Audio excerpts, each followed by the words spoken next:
Berikutnya adalah mengenai sektor bisnis dan sosial. Pemasaran atau marketing adalah tugas yang sangat penting bagi hampir semua bisnis dan organisasi.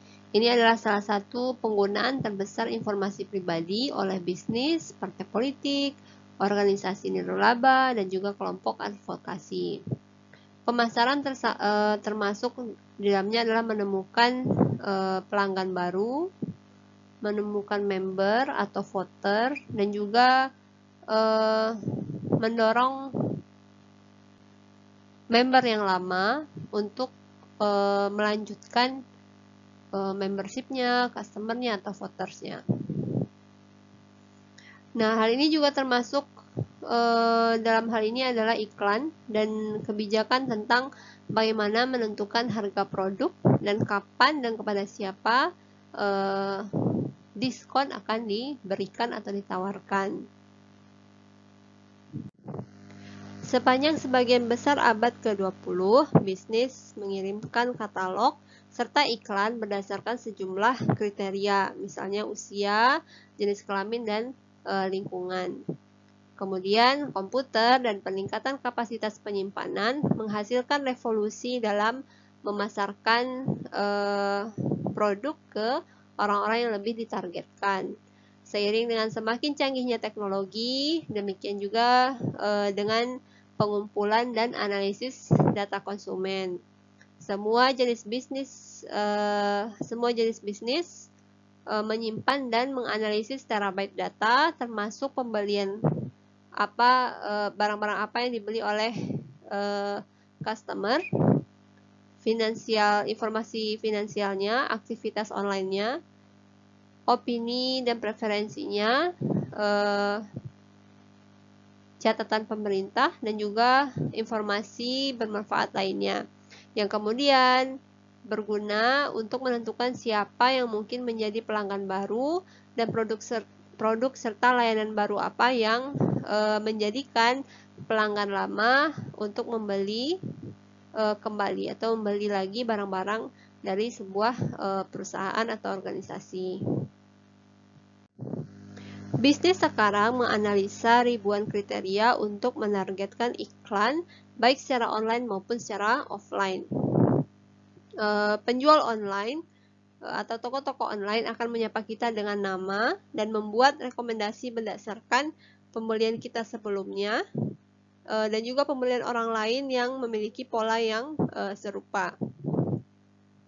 Aktivitas penjualan seperti ini melanggar aspek privasi, yaitu kontrol informasi tentang diri sendiri.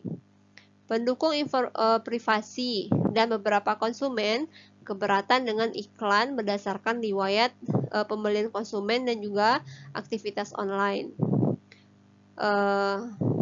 Pemasar atau penjual berpendapat bahwa menargetkan iklan melalui informasi pribadi konsumen akan mengurangi jumlah iklan secara keseluruhan yang akan dilihat oleh orang.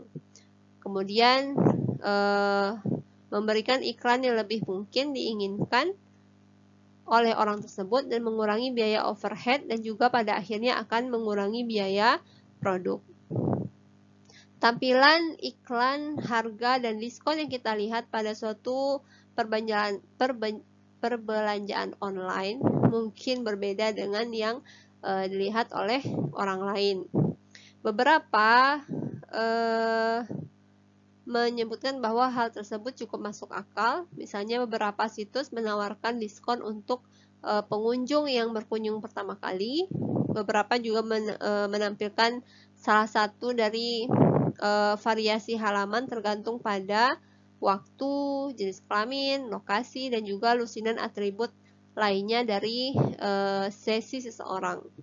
Beberapa situs juga menebak jenis kelamin pengunjung berdasarkan perilaku mengklik orang tersebut. Atau misalnya jika seseorang ragu-ragu atas sebuah produk, maka situs akan menawarkan sesuatu yang ekstra atau mungkin akan memberikan pengiriman gratis. Hal ini kemudian menimbulkan berbagai pertanyaan seperti